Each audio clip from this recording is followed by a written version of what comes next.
మళ్ళీ heavy licence చేయించుకున్నా. Licence కూడా. చేయించుకున్న తర్వాతనే నేను హోలీ మేరీ కాలేజ్‌లో బస్ నడిపా అనమాట. బస్ నడిపారు. అక్కడ నార్సింగి నుంచి గోల్కొండ పక్కన ఉంటది ఆ కాలేజ్. నార్సింగి నుంచి ఇక్కడ తీసుకొచ్చేదాన్ని కోటికి. కోటికి. మొత్తం గర్ల్స్ హాస్టల్ అది. గర్ల్స్ కాలేజ్ అది.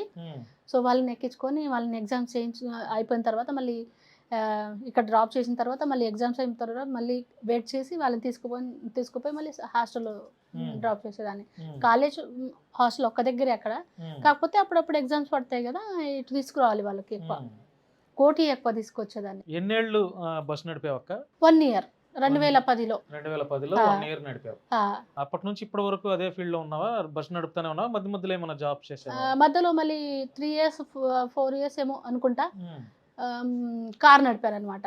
BMW, Mercedes, Jaguar, Range Rover అన్ని కార్లు వచ్చు.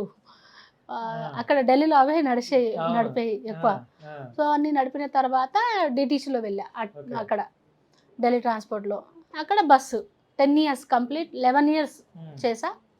ఇక ఇక్కడికి వచ్చేసా తెలంగాణ. ఇక్కడికి అంటే ప్రభుత్వం వారే నిన్ను గుర్తించారా లేకపోతే నువ్వే అప్లై చేసుకున్నావా జాబ్? ప్రభుత్వం వారు ఏం గుర్తించలేదు సార్. ఎందుకంటే ఇంతకుముందు వచ్చా 7 మంత్స్ బ్యాక్ వచ్చా, అడిగాను. పోస్టులు చూస్తూనే ఉన్నాను. ఇంతకుముందు గవర్నమెంట్ వేసింది, వచ్చి అడిగితే ఇవ్వలే.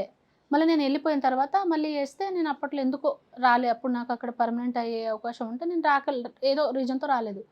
తర్వాత మళ్ళీ గవర్నమెంట్ చేంజ్ అయింది. తెలంగాణ గవర్నమెంట్ మళ్ళీ మన కాంగ్రెస్ గవర్నమెంట్ వచ్చిన తర్వాత ఒకసారి మళ్ళీ అడుగుదామనేసి వచ్చాను. అప్పుడు కూడా పోస్టులు